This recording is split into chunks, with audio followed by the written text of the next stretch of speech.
السلام علیکم ویئرس، آج میں آپ کو قرآن مجید کی ایک ایسی آیت کا ورد بتانے جا رہا ہوں کہ جس کے پڑھنے سے آپ کی دعا رد نہیں ہوگی، کیونکہ اس آیت میں اسم اعظم پوشیدہ ہے۔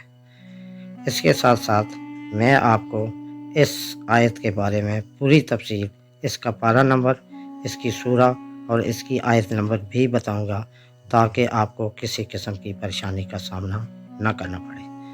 اب اس آیت کو آپ سن لیں۔ بسم اللہ الرحمن الرحیم۔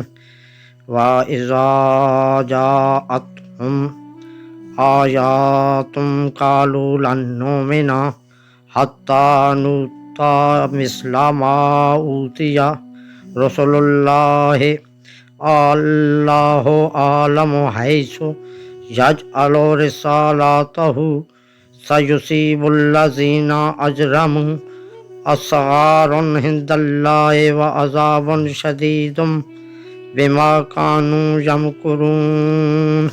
پارہ نمبر 8، سورۃ انعام، آیت نمبر 124۔